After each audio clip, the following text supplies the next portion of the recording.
ब्रह्मा गुरुर्विष्णु गुरुर्देवो महेश्वरः गुरुसाक्षात् परब्रह्म तस्मै श्री गुरवे नमः।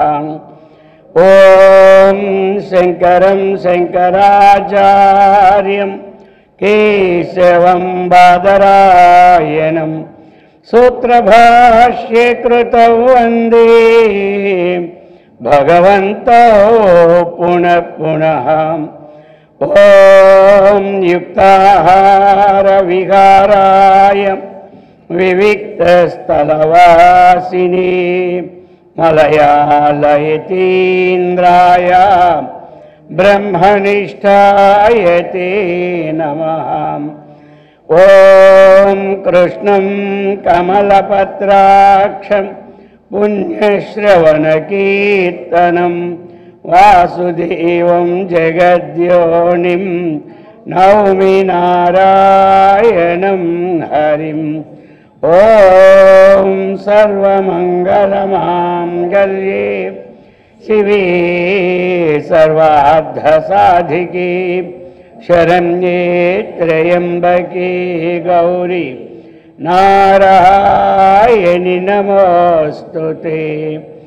ओम सहना भवतु सहनौ भुनक्तु सह वीर्यं करवावहै तेजस्विनावधीतमस्तु मा विद्विषावहै। ओम शांति शांति शांति। हरि ओम तत्सत्। ओम हरे राम राम राम हरे हरे हरे कृष्ण कृष्ण कृष्ण हरे हरे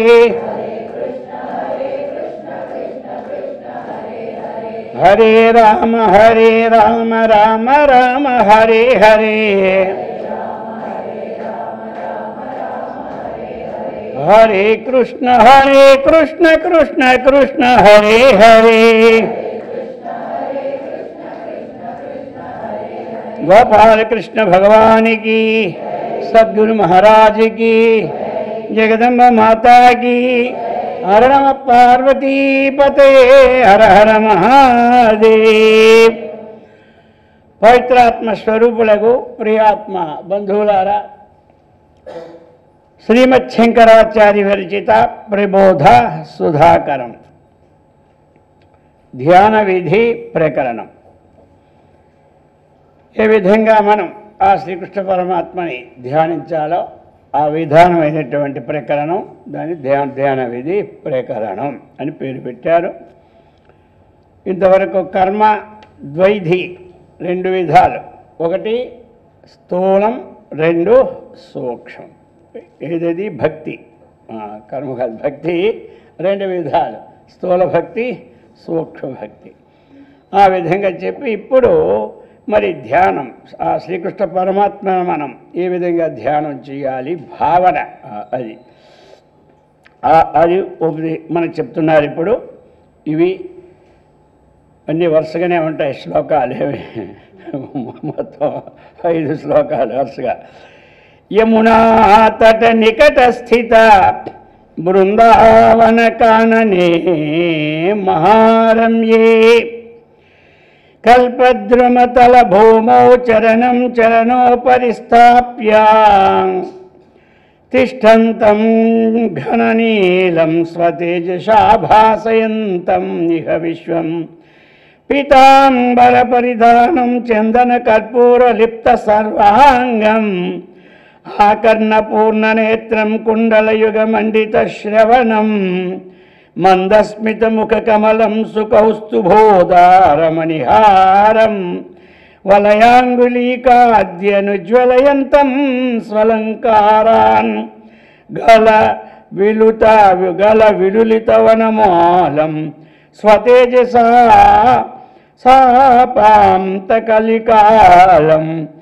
గుంజారవాలికలితం గుంజాపుంజాన్వితే శిరసి భుంజానం సహగోపైః కుంజాంతరవర్తినం హరిస్మరతః యమునాం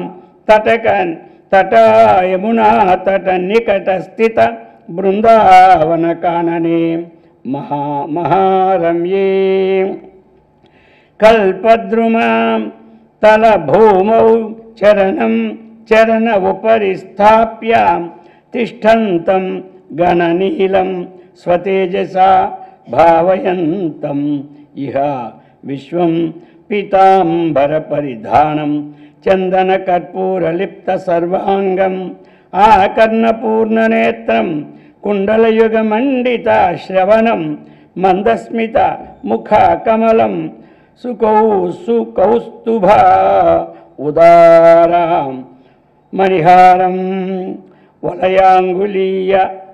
వలయాంగులీయకాద్యాన్ అంటే వలయాంగులీయక ఆద్యాన్ ఉజ్వలయంతం స్వలంకారాన్ గలవిలులితవనమాలం స్వతేజసా అపాస్తకలికాలం గుంజారవాలికలితం గుంజాపుంజాన్వితే శిరసి భుంజానం సహగోపైః కుంజాంతర పరివర్తనం హరిస్మరత. ఎలా చేయాలి ధ్యానం అని అంటుంటారు ఒక్కరు. అలాగా మనం ఏ యొక్క భగవంతుని ఆరాధిస్తున్నామో ఆ భగవంతుని యొక్క గుణగణాలు మనం చక్కగా అవలోకన చేసుకుంటూ వాటిని మనం స్మరించుకుంటూ ఉంటుంటే అది ఏమవుతుంది? ధ్యానం. అది తప్పితే ఏమవుతుంది? పరధ్యానం. ఇంతే తేడా. ధ్యానం పరధ్యానం. మనం ఏదైనా ఒక విషయం ఎవరైనా చెప్తున్నప్పుడు వినలేదనుకో, ఇందా నేను చెప్పింది గుర్తుంది కదా అంటారు, ఏదో మళ్ళీ చెప్పు అంటాడు. మళ్ళీ చెప్పాడు, దాన్ని ఏమంటారు? పరధ్యానం. విన్నట్లు చెప్తే అది ధ్యానం. అలాగని ఇప్పుడు ఆ శ్రీకృష్ణ పరమాత్మ యొక్క ఏ విధంగా మనం ధ్యానం చేయాలన్నటువంటి విశేషణాలు అందరికీ తెలిసిందే. కానీ అయినా ఇంకొకసారి మననమైన మాట. తెలిసింది ఏమవుతుంది? గట్టి పడుతుంది. తెలియదు ఏమవుతుంది? సంస్కారం పడుతుంది. అది శాస్త్రంలో అన్ని రకాలు పెట్టాల. తెలిసేవారికి ఈజీగా వెళ్ళిపోద్ది, మన కోరమల్ ఎక్స్ప్రెస్ లాగా. తెలియని వాడికి కొంచెం పాసెంజర్లాగా ఉంటుంది, అంతే తేడా. అర్థమైందా? ఇక తెలిసేవాడికి ఏముంది, ఒకసారి అలా చూస్తే అయిపోయేది కదా. కాబట్టి యమునా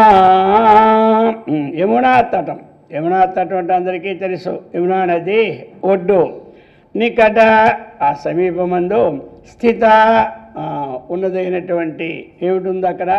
బృందావన కాననే. అది బృందావనమనే అరణ్యం అన్నమాట. దాని పేరు బృందావనమనే అరణ్యం. అరణ్యం అంతా ఇప్పుడు అరణ్యాలు ఎక్కడుంటాయి? అరణ్యం అంతా చక్కగా మంచిగా శోభాయమానంగా గృహాలన్నీ తయారైపోతున్నాయి అన్నమాట. అరణ్యం ఇప్పటికే ఉందనుకో.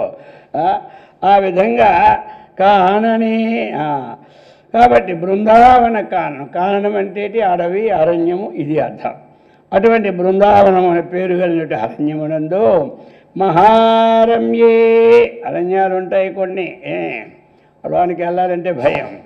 కొన్ని అరణ్యాలు ఉంటాయి మిక్కిలి రమ్యం అంటే ఆ అందాన్ని ఇచ్చినటువంటిది, ఆనందాన్ని కలిగించినటువంటిది. అందుచేత మహారమ్యే, మిక్కిలి ఆనందాన్ని చక్కనైనటువంటి అరణ్యం చూడగానే ఎలా ఉంటాయి? మంచి వరుసగా వచ్చేట్లాగా ఉండి, మంచి పుష్పాలుండి, మంచి సుగంధమైన వాసనలు వస్తుంటే ఏముంటుంది? ఆనందం. అది అనమాట. అలాంటి అందమైనటువంటి కల్ప ద్రుమతల భూమో, అందుకని ఆ అరణ్యం ఎలాంటిది అంటే కల్పద్రుమం, కల్పవృక్షములు అన్నమాట. కల్పవృక్షాలు ఎక్కడ ఉంటాయి? దేవలోకంలో ఉంటాయి కల్పవృక్షాలు. తరువు అంటే వృక్షం అనమాట, ఇంకేం లేదు. అర్థమైంది కదా? తరుశాఖ అంటే వృక్షశాఖ, తరువు అంటే కల్పవృక్షములు. ఆ కల్పవృక్షముల అక్కడ ఏం చేస్తాడు? ఆ అడుగు భాగంలో, వృక్షం అడుగు భాగంలో అటువంటి భూమి మీద చరణ ఉపరి స్థాప్య, ఒక కాలు మీద ఇంకొక కాలు పెట్టుకొని ఉంటాడనమాట. ఎవరో కృష్ణ పరమాత్మ. చరణ ఉపరి అంటే ఒక కాలు మీద ఇంకొక కాలు పెట్టుకొని ఉంటాడు. అదే కాదు, మనం చూస్తున్నాం కదా కృష్ణుడి ఫోటోలన్నీ అక్కడ ఎలాగ ఉంటాయి, రెండు ఒక కాలు మీద ఒక కాలు ఉంటాయి. అటువంటి ఒక కాలి మీద ఇంకొక పాదాన్ని స్థాప్య చక్కగా ఉంచి ఎలా ఉంటాడు మరి? కూర్చుంటాడా అంటే కాదు, తిష్టంతం నిలబడి ఉంటాడు.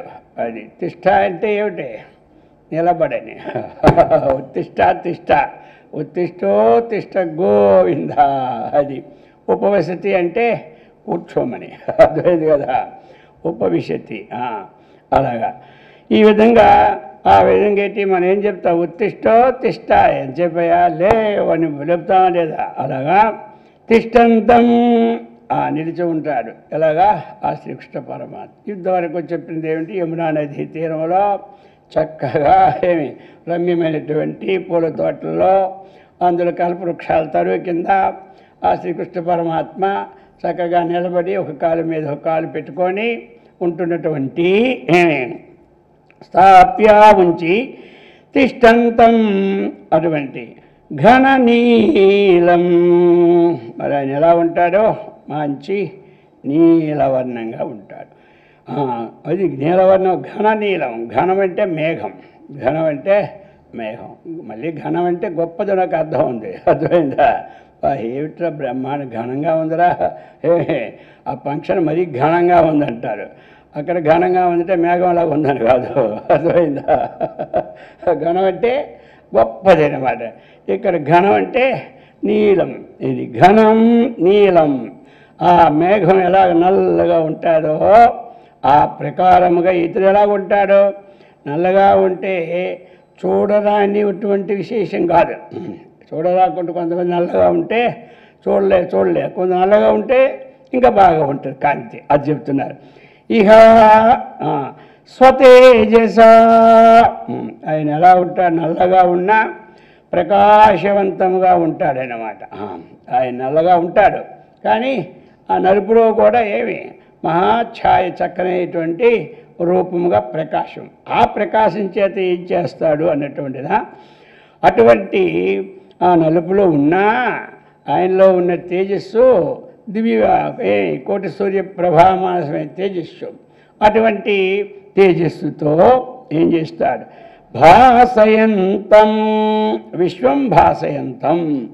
ఈ సమస్త ప్రపంచాన్ని ఆ శ్రీకృష్ణ పరమాత్మ వ్యాపింపచేయుచున్నాడు తన యొక్క తేజముతో అని భావించుకోవాలి ధ్యానంలో. ఏమిటి?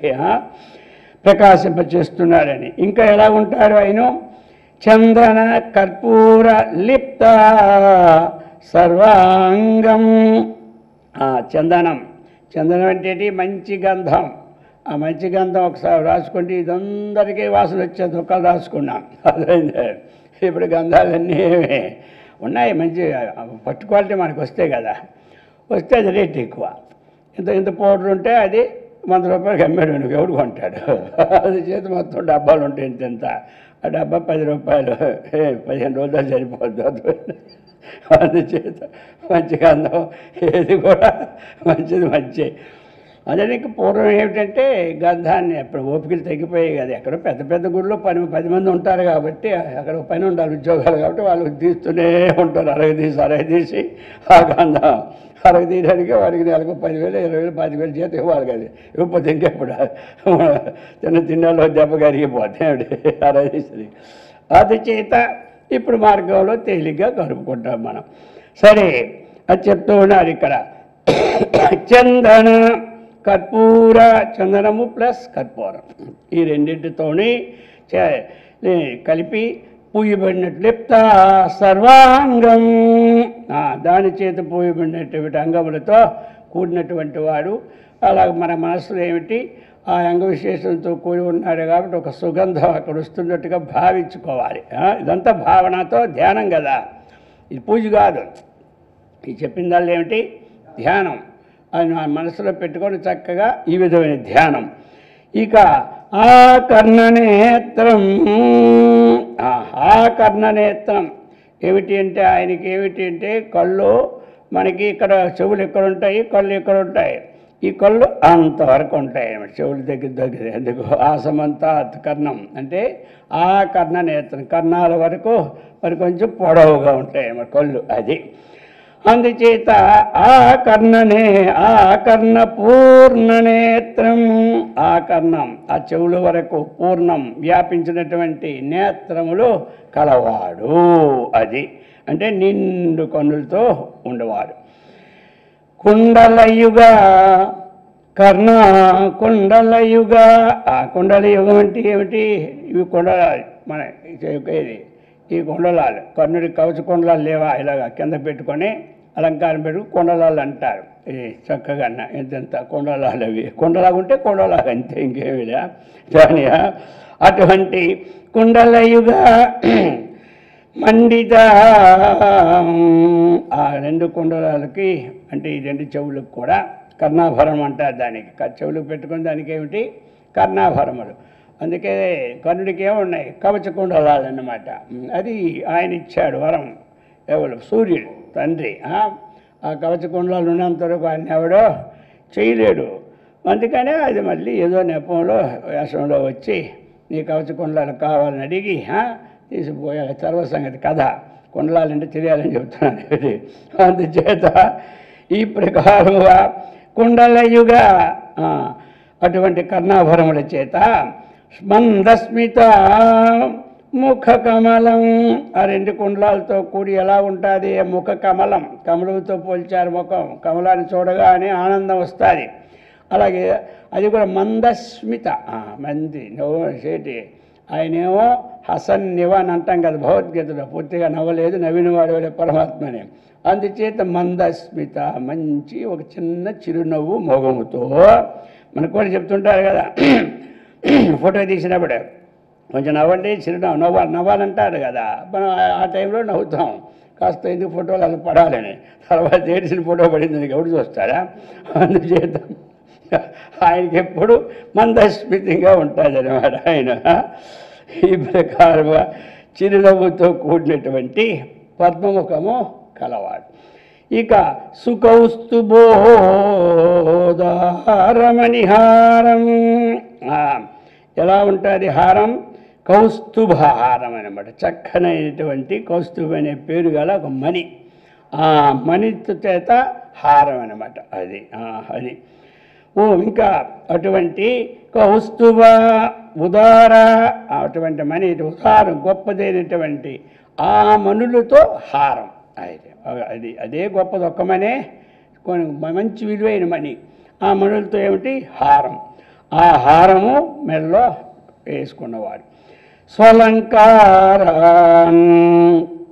ఇంకా మళ్ళీ ఏవైతే ఉంటాయో దానికి అలంకారానికి భూషణాలు కొన్ని అవన్నీ కూడా వలయ, ఇంకా ఉంటాయి కంకణాలు, ఉంగరాలు, ఆద్యాన్ని అంటే మొదలగు అని అన్నిటినీ తీసుకోవాలి. రకరకాలైనటువంటి, అలాగే ఈ భుజానికి ఉంటాయి భుజకీర్తులని, చక్కగా కంకణాలు భుజకీర్తులు వేసుకుంటారు. అది కీర్తి అన్నమాట. భుజానికి వేసుకుంటే ఇది పలాని గంట నినాద కీర్తివంతులని చెప్తూ ఉంటుంటారు కదా మనకి, అందులో అలాంటిది.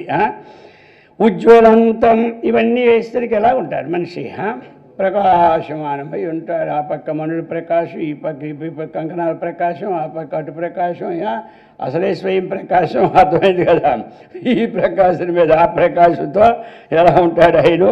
ఉజ్వలంతం బ్రహ్మాండంగా ప్రకాశవంతంగా ఉన్నట్టు మనం ధ్యానంలో ఆ విధంగా భావించుకోవాలి.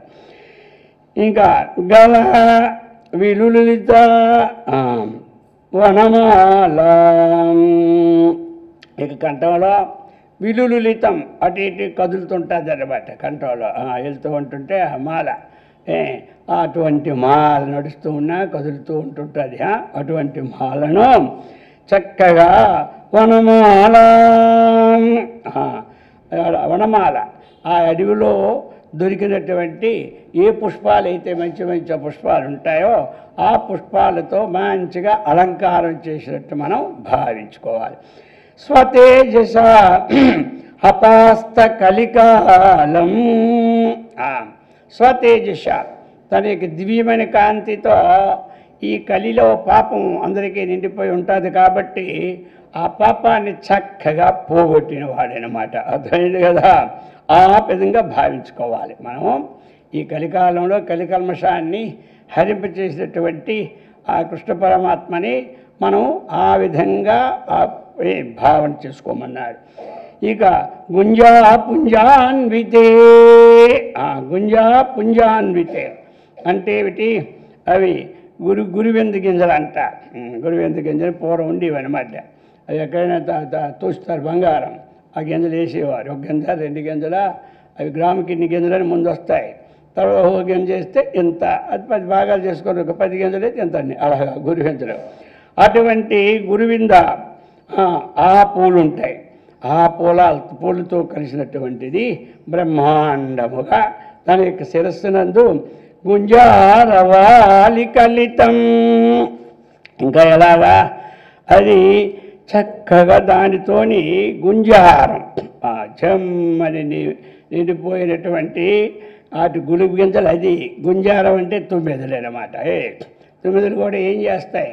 ఈ సుగంధం గమగమగమలు ఆడిపోతుంది ఎక్కడ ఆయనకి ఆడుతుంటే అవి ఎక్కడెక్కడ గమగమలు ఆడుతాయో అక్కడ పోతాయి. ఏమిటి? 9. ఆ 9లతో అలాగ వాలుతూ ఉన్నట్టుగా ఉంటుంటుంది అనమాట. మంచి ప్రకాశమానమై ఇంకా ఎలాగా గోపై సహా భుంజానం. ఆయన అడవికి వెళ్ళిపోయేటప్పుడు ఈ గోపాలులందరూ కూడా ఆవుల కాడికి పోతారు కదా, అప్పుడు అందరూ కలుసుకొని భోజనం చక్కగా చేస్తూ ఉంటారు. ఈ ప్రకారముగా కుంజాంతరవర్తినం. కుంజ అంటే పొదలన్నమాట. ఆ పొదల మాటలో అలాగా ఉంటుంటాడు. ఆ ఎదురు పొదలన్నీ ఉంటుంటాయి. ఆ ఎదురు పొదల దగ్గర కూడా అలాగా తన స్వరూపంలో తాను ఉంటాడు. అటువంటి హరిం ఆయన విష్ణుమూర్తి స్వరూపిత శ్రీకృష్ణ పరమాత్మని చెప్తున్నారు సంబోధనగా మనందరికీ అనమాట. ఓ జనులారా అని అధ్యాహారం చేసుకొని స్మరత ధ్యానింపాలి. ఈ విధంగా ధ్యానం ఎలా చేసుకోవాలి మనం అనుకుంటే, మొట్టమొదటి స్టేజీలో ఎవరు ఏ భగవంతుడిని ఆరాధిస్తారో అటువంటి వారిని అలాగా ఇప్పుడు మన కృష్ణుని ఆరాధించామనుకోండి, ఆ శ్రీకృష్ణ పరమాత్మ ఇటువంటి విశేషములతో కూడినవాడని భావన. ఈ భావిస్తూ ఉంటుంటే ఏమవుతుంది? ఇతరదంతా పోతుంటుంది, వస్తూ ఉంటుంటుంది. దీని బలం ఎక్కువైపోయేసరికి సామాన్య భావనలు ఏమైపోతాయి? దూరీకృతం అవుతాయి. అందుకు అది చెప్పడం. ఆ విధంగా చెప్పి ఇక చెప్తున్నారు ఇప్పుడు 189. మందార పుష్పవాసిత మందానిల సేవితం పరానందం మందాకినీయుత పదం నమత మహానందం మహానందదం మహాపురుషం మందార పుష్పవాసిత మందా నిలసేవితం పరానందం మందాకినీయుత పదం నమత మహానందదం మహాపురుషం. ఇక ఈ మందార పుష్పాలు ఇవి కూడా చక్కనైనటువంటి పుష్పాలు అందరూ వాడుతుంటారు. అందుకని మందార మకరంద మాధుర్యమునెత్తేలు అన్నాడు ఎవరు? ప్రహ్లాదుడు. అలాగని శివుడి స్తోత్రాల్లో కూడా మందార పుష్పమని వస్తూ ఉంటుంటుంది. అలాగనే మందార పుష్ప సుపూజితాయ ఓం మా ఉంటుంది కదా, ఓం నమ శివాయలో మకారంలో మందార పుష్ప సుపూజితాయ మందాకిని అని ఆ పాట, అది చర్చితాయ. కాబట్టి అలాగనే ఇక్కడ కూడా ఏమి మందార పుష్ప, ఆ మందార పుష్పములతో ఏమి వాసిత, అది ఏంటి పరిమళింపజేయబడింది ఆ మందార పుష్పాలతో చక్కగా. ఇంకా మందానిల, మంద ప్లస్ అనిల, మందానిల. అనిలం అంటే వాయువు. ఆ వాయువు ఎలాంటిది? పిల్ల వాయువులు అంటారు, మెల్లమెల్లగా వాయువు. పెద్ద గాలి వేసింది అనుకోండి ఉన్న నిద్ర ఎగిరిపోద్ది. అసలే గాలి లేకుండా అసలు నిద్ర రాదు. ఎలా ఉంటుంది? నిద్ర రావాలంటే ఆ మంద వాయువుగా ఉండాలి, అప్పుడే శరీరానికి ఎలా ఉంటుంది? హాయిగా ఉంటుంది. ఆ ప్రకారముగా ఇది ఎక్కడంటే అందరికీ సాధ్యం కాదు. అది ఎప్పుడు ఏ టైంకి ఏది కావాలంటే ఒక రావణాసుడికి సాధ్యమైంది. అక్కడ అందరూ వాయుదేవుడు కూడా, అగ్నిదేవుడు కూడా, అందరూ కూడా ఎప్పుడు వాయుదేవుడు ఎంత కావాలో అంతే. ఫ్యాన్ గీరి ఏసీలు ఏమి ఉండకూడదు, అర్థమైందా? అదంతా ఎయిర్ కండిషన్ వాళ్ళే మార్చుకోవాలి. ఎవరు? నవగ్రహాలే, గ్రహాలే, పంచభూతాలు. నవగ్రహాలు కావు, పంచభూతాలే అవే అనమాట. దాని అంతటా అదే అనమాట. ఇప్పుడు మన ఏసీలో సెట్ చేస్తే వేసవికాలం వస్తే చల్లగా వస్తుంది, శీతకాలం వస్తే వేడిగా అని కొంచెం డబ్బులు ఎక్కువ ఉంటాయి అవి, అలాగనమాట. మనం మార్చుకోకుండా అదే మార్చేస్తుంది. ఆ ప్రకారముగా అది వాళ్ళే చూసుకోవాలి. ఏమైనా చూసుకోలేదా ఇక వాడికి ఆ రోజు నుంచి గోవిందా. అది అందుకే అంత భయంతో పని చేస్తారు. అక్కడ భగవంతుడి దగ్గర భక్తితో పనిచేస్తారు. ఈ ప్రకారముగా సరే. మందానిలా ఆ పిల్లవాయువులు చేత ఏమిటి? సేవితం, ఆ సేవింపబడేవాడు చల్లగా చక్కగా ఆ మందార పుష్పంలో మకరందంలో వచ్చినటువంటి ఏమి ఆ యొక్క సుగంధమైన వాసనతోని ఆ చల్ల గాలితోని హాయిగా చక్కగా ఉండేవాడని భావించుకోవాలి. ఎవరు? శ్రీకృష్ణ పరమాత్మ. మందాకినీయుత పదం, ఇంకా ఎలాగా? గంగా నదితో ఏమి కూడినటువంటి పదములు కలవాడు. అంటే గంగా నది అంటే ఒక్కొక్క పురాణంలో కూడా శ్రీకృష్ణుని పాదకమలములు ఎందుకు గంగ ఉద్భవించింది చెబుతుంటుంటారు. అందుకు చెప్పారు ఇక్కడ మందాకిని యుత పదం, గంగా నదితో కూడిన పదములు కలవాడు. అంటే గంగలోకి వెళ్ళి ముంచుకోవడం కాదు, ఆ గంగా నదే ఆయన పాదముల నుంచి ఉత్పత్తి అవుతూ ఉన్నది. విష్ణుపాదాల నుంచి కూడా మరి గంగా నది జలం ఉత్పత్తి అవుతుంది కదా.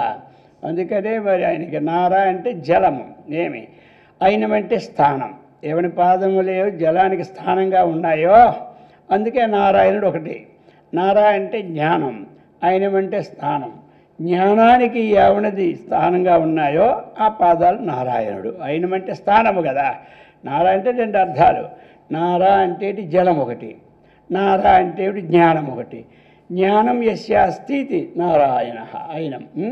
కాబట్టి జ్ఞానానికి ఆ పాదాలు, ఇంకా ఏమిటి జలం ఉత్పత్తికి కూడా ఆ పాదాలు. అందుచేతే ఇక్కడ మందాకిని యుత పదం ఆ విధంగా కూడినవాడు.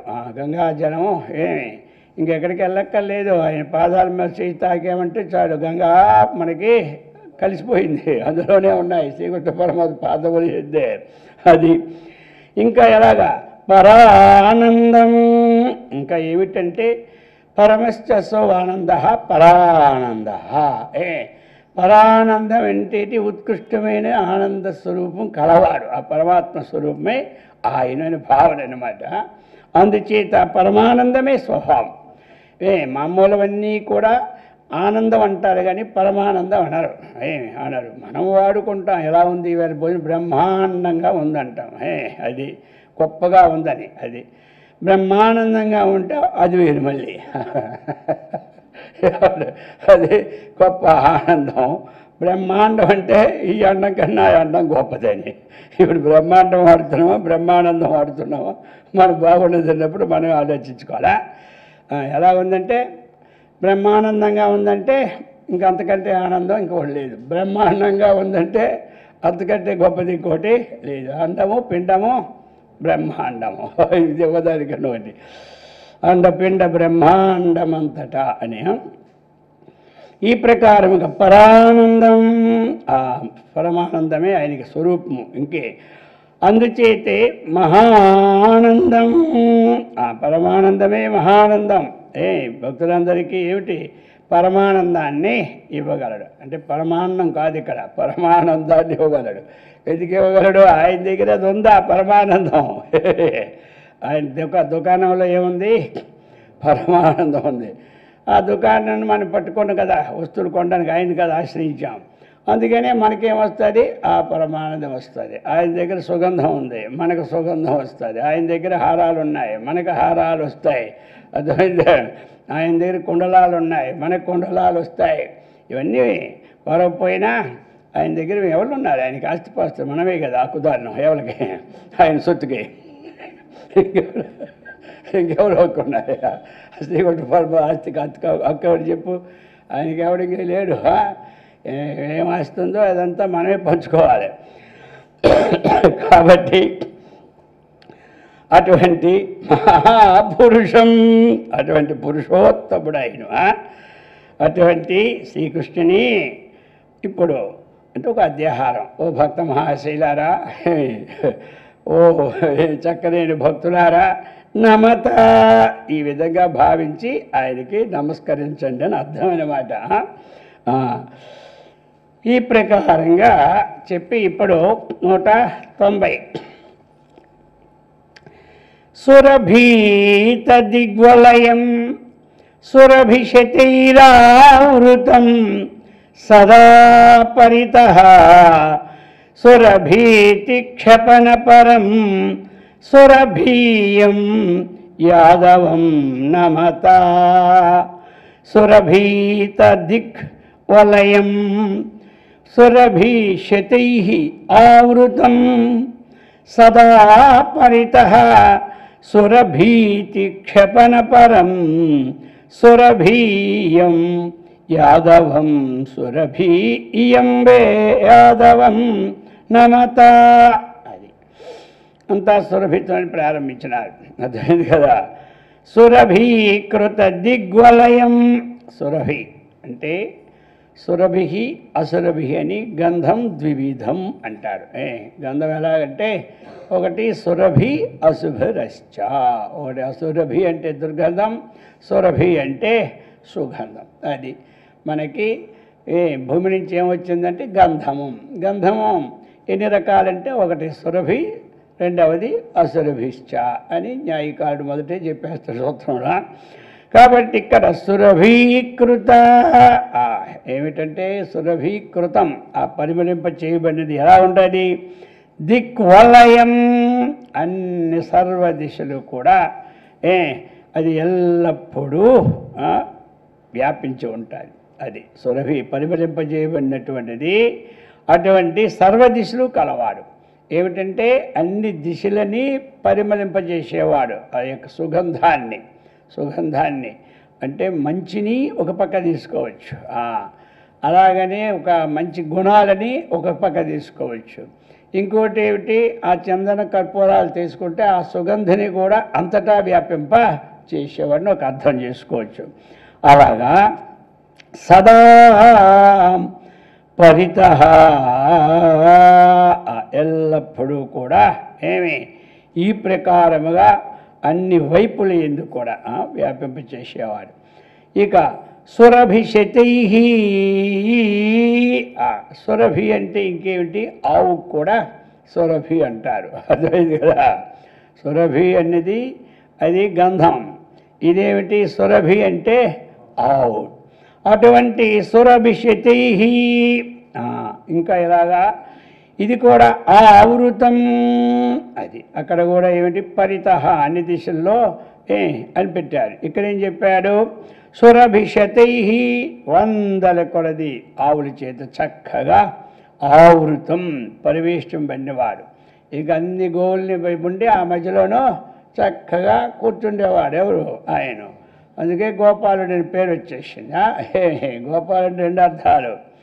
గోవుల్ని పాలించేవాడు ఒకటి, భూమిని అంతా పాలించేవాడు రెండవది అనమాట. ఇంద్రియాలన్నీ అదుపులో పెట్టుకునేవాడు మూడవది అనమాట.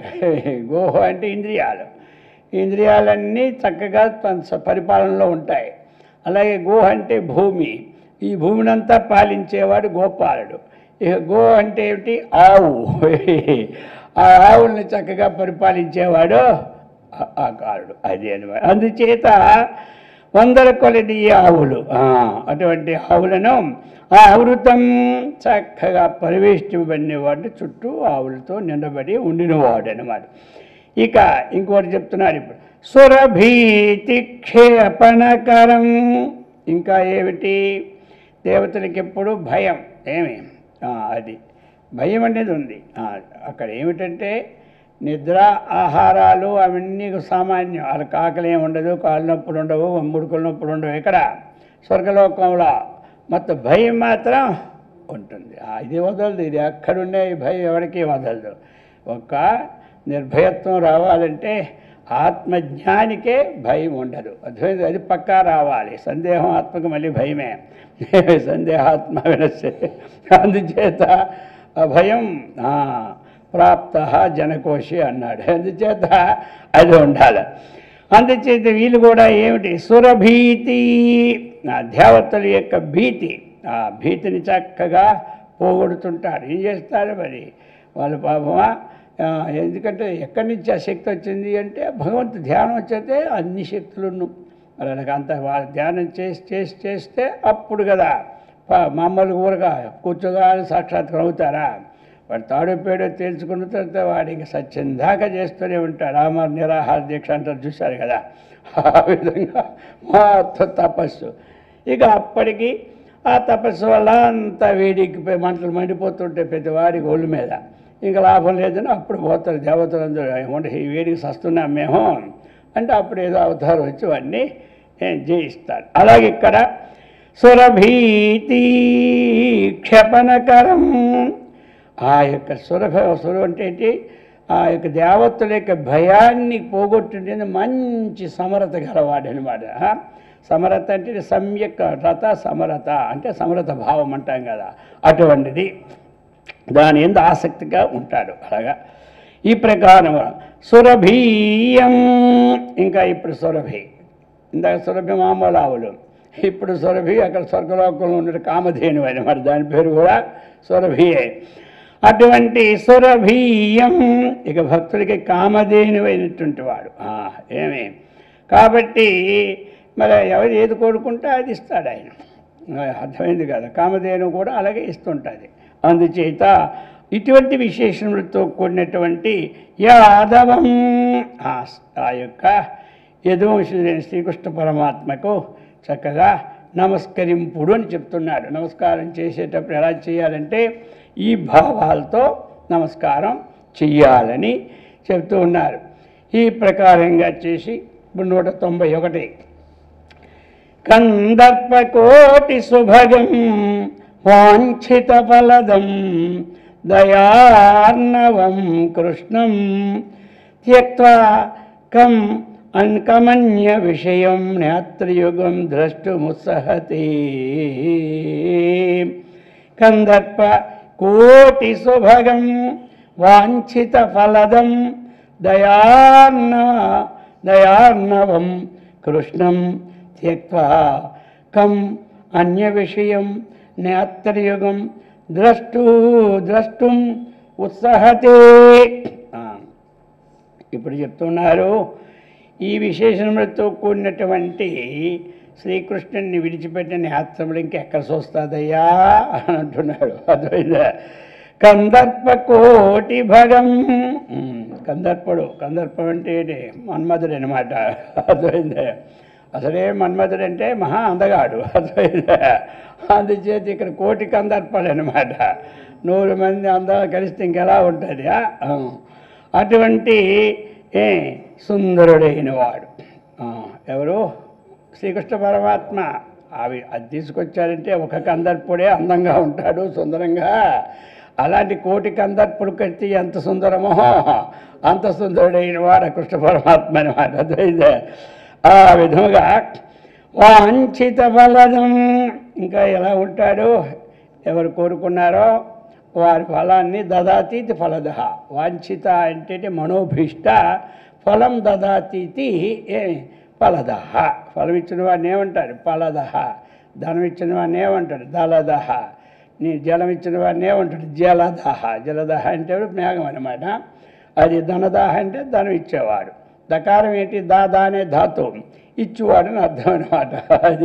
అది తప్ప ఈ ప్రకారముగా వాంఛిత ఫలదం.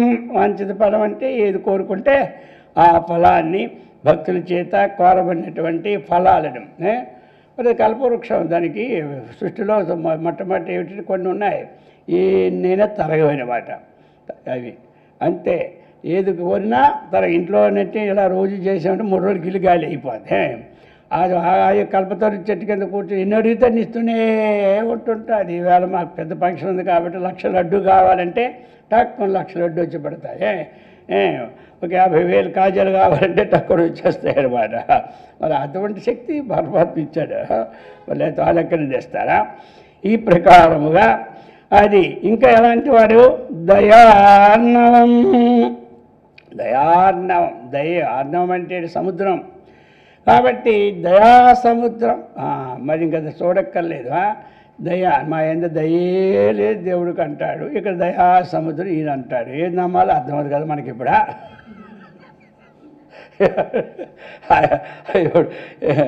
దయా సముద్ర నీకు దయ లేదా అని అడగాలన్నమాట. అప్పుడు దయా సముద్ర నీకు మా ఇంత దయ లేదా? మరి శంకరాచార్య వారు అనేవారు కదా, నువ్వు అక్కడ చూపుతావు ఇక్కడ చూపుతావు, ఇక్కడ నా దగ్గరే వచ్చేసరికే చూపడం లేదనా? ఆ విధంగా. కాబట్టి అందుకు చెప్తున్నాడు దయాసముద్ర, దయార్ణవం అయినటువంటి శ్రీకృష్ణం. ఆ కృష్ణుడు అంటే మీకు ఎంతమంది చెప్పేశా. కర్షతీతి కృష్ణ, ఇతర మనుషులు తన వైపు ఆకర్షించుకున్నవాడే కృష్ణుడు. ఇంకా ఏమిటి? కృష్ ఉత్కృష్ట వచన. కృష్ అంటే పాపాలన్నీ పోతాయి. నా అంటే ఒక్కొక్క అక్షరం వృత్తి రాహిత్యం అయిపోతుంది. ఈ రెండు కలిస్తే కృష్ణ అని అర్థం మొదలు ఇందులో ప్రారంభంలో చెప్పడం అయింది. కాబట్టి ఈ ప్రకారముగా ఈ శ్రీకృష్ణం త్యక్వా, అటువంటి శ్రీకృష్ణుని వదలి నేత్రయుగం. అయ్యా అటువంటి శ్రీకృష్ణుని మనం వదిలిపెట్టి నేత్రయుగం, ఈ కండ్లు జంట ఉంది కదా రెండును, కమ్ అన్యమైనటువంటి విషయాన్ని ఏమి ఇది ద్రష్టం ఉత్సాహతే ప్రశ్నార్థకం. ఇటువంటి స్వరూప దివ్యమంగళంగా ఉన్ని ఇన్ని విషయాలతో కూడుకుంటే ఆ సముద్రుడు ఉన్నాడు, కల్పతరువు ఉన్నాడు. ఇటువంటి దివ్యమైనటువంటి ఆ కృష్ణ రూపాన్ని విడిచిపెట్టి ఇంకో రూపం చూడడానికి ఏమి నోచుకుంటాడా అంటే ఇంకో రూపం ఎప్పుడు చూడడు అని చెబుతున్నాడు అనమాట. ఇంకొక రూపం అది ఎప్పుడు చూడలేడు అని భావం. అలాగా ఆ విధంగా చెప్పుకొచ్చినోడు 92 చెప్తున్నారు ఇప్పుడు. పుణ్యతమామతి సరసాం మనోభిరామాం హరి కథాం త్యక్త్వా శ్రోతుం శ్రవణద్వంద్వం గ్రామ్య కథం ఆదరం వహతి. పుణ్యతమాం అతి సరసాం మనోభిరామాం హరి కథాం త్యక్త్వా శ్రోతిం శ్రవణద్వంద్వం గ్రామ్యం కథం ఆదరం వహతి చెప్తున్నారు. ఈ విధంగా ఏమిటి మానవులకు ఏమిటి శ్రవణ ద్వంద్వం ఏముంటాయి మనకి? శ్రవణం ద్వంద్వం రెండో అవి చెవులు ఇవి. కాబట్టి ఇవి పుణ్యతమాం. చక్కటి ఈ రెండు చెవులు జంటతో కూడా పుణ్యతమాం అనేటువంటి మామూలు కాదు. పుణ్యము, పుణ్యతరము, పుణ్యతమము. ఈ యొక్క శ్రీకృష్ణ చరితామృతం ఏం చేస్తుంది? మనకి పుణ్యతమాన్ని ఇస్తూ ఉంది. కాబట్టి అటువంటి విన్నవారిని ఏం చేస్తుంది? మోక్షాన్ని చక్కగా దరిచేర్చినటువంటి పుణ్యప్రదం అన్నమాట ఇది. ఈ పుణ్యం మామూలు కాదు. చివరికి ఏం చేస్తుంది? ఈ విధమైనటువంటి ధ్యానపానాలు మనం చేస్తూ ఉంటుంటే అది మోక్షాన్ని ఇచ్చినటువంటి పుణ్యప్రదం. అంతేకాకుండా ఇంకా అతి సరసం ఇంకెలా ఉంటుంది? ఇది ఈ కథలో అన్నీ అతి సరసాం. అతి ఒకటి రసాం, రసముతో కూడుకున్నది, గొప్ప రసంతో కూడుకుంది. అర్థమైందిగా. అతి అంటే గొప్పదైనటువంటిది. రసం అంటే మంచి రసములతో కూడుకున్నటువంటిది. సరసం అంటే రసేన సహవర్తతి ఇది సరస. రసములతో కూడినటువంటిది అని ఏమంటారు? సరసం. ఆ సరసం తక్కువ కాదు, అల్పరసం కాదు, అతి గొప్ప రసం. అంటే ఏమిటి? మనం మొత్తం అన్నిట్లో కోరుకుంటే ఇది నవరస భరితమైనటువంటి విశేషములతో కూడుకుని మహానందములు అనుకోవాలి. అటువంటిది. ఇంకా మనోభిరామం, మిక్కిన మనోహరమైనటువంటి మనస్సు అన్నమాట ఇది. మన మనస్సులో ఉన్నటువంటి ఏ దుర్వాసనలు ఉన్నాయో వాటిని కూడా హరింపచేసే శక్తి ఒకటి ఉంది. దానికి తగినటువంటి కథాశ్రవణాన్ని మనకిస్తాడు, పోతాడు. ఇంకా ఏమిటి? మన మనస్సుని అతని యందు లగ్నం చేయడానికి తగినటువంటి విశేషం ఉంది. అందుకే మనోహరుడు. మనస్సును మనః హరతీతి మనోహర. మనస్సును హరించేవాడిని ఏమంటారు? మనోహరుడు. మరి ఇప్పుడు మన మనస్సును హరింప చేయాలి ఎవరు? కృష్ణ పరమాత్మ. హరింప చేయాలంటే కాబట్టి అతని యందు మన మనస్సు సంలగ్నమైనట్టు చెయ్యాలి. అప్పుడు ఆయన ఏమవుతాడు? మనోహరుడు. ఆయన ఎలాగా మనోహరుడే. మనకిప్పుడు మనోహరం చేయడం కదా ఆయన డ్యూటీ. ఆయన మనోహరుడే. ఇప్పుడు మనందరికీ మనోహరులు చేయడానికి వచ్చాడు ఆయన. అందుచేత ఇది మనోభిరామం. అటువంటి వాడు మనోహరమైన మనస్సుని చక్కగా అభిత అన్ని విధముల రమతీతి రామ. ఆ మనస్సుని అన్ని ప్రకారముల తన యందు రమింపచేసేవాడిని మనోభిరామం అంటారు. అభిరాముడు అంటే అన్ని విధాలుగా. రమతీతి రామ. హరే హే. అటువంటి శ్రీకృష్ణుని యొక్క కథాం త్యక్త్వా, ఆ కథలు విని కథలు విడిచిపెట్టి, కథం గ్రామ్యం, గ్రామ్యమైనటువంటి కబుర్లన్నీ శృతి కబుర్లు అంటారు చూసారా? ఈ శ్రవణాలని కొంతమంది ఏమంటారా? ఇవన్నీ శృతి కథలు అని మన తెలుగులో చెప్తుంటారు. అటువంటి కథలు ఎందు ఈ చెవులు శ్రోతం ఆదరం వహతే. కథం వహతే అంటే ఈ సొక్క అటువంటి గ్రామ్య కథలను వినుట ఎందు ప్రీతిని వహింపగలదా మనస్సు? వహింపలేదు అని భావం. అంటే అటువంటి మనస్సు ఎప్పుడూ ఇటువంటి కృష్ణుని యొక్క కర్ణామృతం, కృష్ణ కర్మామృతం అంటారు కదా, అటువంటి కర్ణామృతాన్ని విడిచిపెట్టి ఈ గ్రామ్య కథలు వినడానికి ఎప్పుడైనా సహిస్తుందా మనస్సు? అంటే సహించడం లేదు అన్నటువంటి మనకి విషయాన్ని చెప్తూ ఉన్నారు. ఈ విధంగా 93 దౌర్భాగ్యమింద్రియాణం కృష్ణే విషయే శాశ్వతికే క్షణికేషు పాపకరణేష్వపి సజ్జంతే ఏదన్య విషయేషు. దౌర్భాగ్యం ఇంద్రియాణం కృష్ణే విషయే శాశ్వతికే క్షణికేషు పాపకరణేషు అపి సజ్జంతే ఎత్తు అన్య విషయేషు. ఇంద్రియాణం ఏమండి? ఇంద్రియాణం అంటే ఇంద్రియాలకు, శాశ్వతికే నిత్యుడైనటువంటి కృష్ణే. కృష్ణ అంటే ఏమిటి? ఆ శ్రీకృష్ణుని విషయంలో ఏం చేయాలి? అతనికి ధ్యానం చేసుకోవాలి, చక్కగా చేసుకోవాలి, సేవింప చేసుకోవాలి విషయమైనమాట. ఆ శ్రీకృష్ణ విషయంలో మనం ఏమిటి? ధ్యానం వాళ్ళ ధ్యానం, దర్శనం వాళ్ళ దర్శనం, కథాశ్రవణం వాళ్ళ కథాశ్రవణం.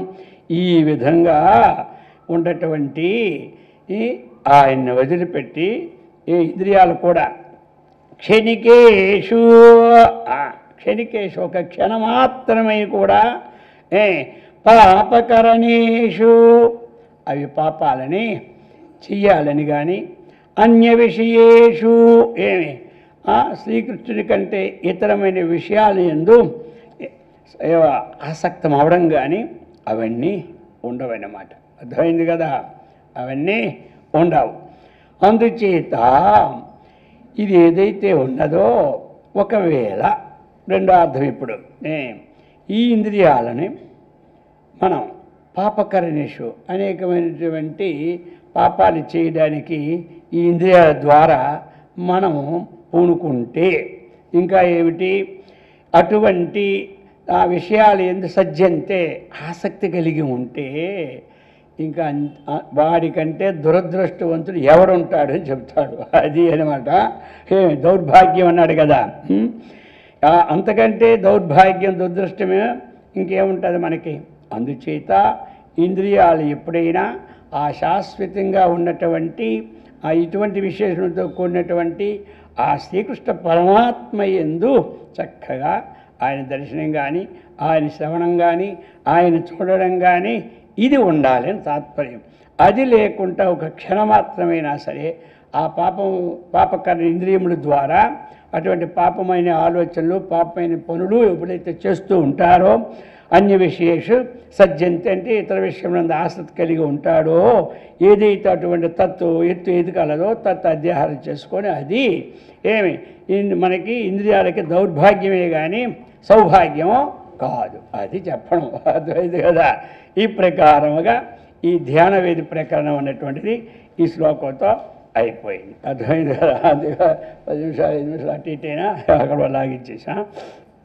ఇక ఇందులో మనకి ఇప్పుడు ఇక ఇది 18వ ప్రకరణం అది వస్తుంది. తర్వాత వచ్చేది సగు నిర్గణ్యో ఐక్య ప్రకరణం అని అక్కడి నుంచి ఉంటుంది. ఇక్కడికి ఎన్ని శ్లోకాలు అయిపోయినాయి మనకి? 193 శ్లోకాలు అయినాయి. కాబట్టి మరి ఇటువంటి ఈ ప్రబోధ సుధాకరం అనేక రకాల విషయాలతో బ్రహ్మాండంగా అన్ని విషయాలతో మనకి వైరాగ్యంలో కానీ, ధ్యానంలో కానీ, జపంలో కానీ, ఆత్మధ్యానంలో కానీ ఏది వదిలిపెట్టే శంకరాచార్యులు వారు. అర్థమైంది కదా. అందుకని దీనికి సుధాకరం, అమృతానికి స్థానం అని, ప్రబోధం అంటే జ్ఞానం అని. అందుకు ఈ గ్రంథం మరి అయితే ఇప్పుడు ఈ గ్రంథం ఏమిటి అంటే ఇది ఈవేళ మనకేమిటి పూర్ణాహుతి. అర్థమైంది కదా. ఇక్కడికి తేల్చేస్తాను. కాబట్టి ఈ విధంగా మరి చక్కగా మరి ఇటువంటి చక్కగా విని అందరూ సత్కర్మనిష్ఠులమై భగవద్భక్తులమై ఆత్మజ్ఞాన సంపన్నులమై ఆయురారోగ్య ఐశ్వర్యమైనట్టు ఆ శ్రీకృష్ణ పరమాత్మ అలాగనే శంకరాచార్యుల వారు అమ్మవారు మనకిచ్చి సదా రక్షించుగాక. ఓం సహనాభవతు సహనౌ భునక్తు సహ వీర్యం కరవావహై తేజస్వినావధీతమస్తు మా విద్విషావహై. ఓం శాంతి శాంతి శాంతి. హరి ఓం తత్సత్. ఓం.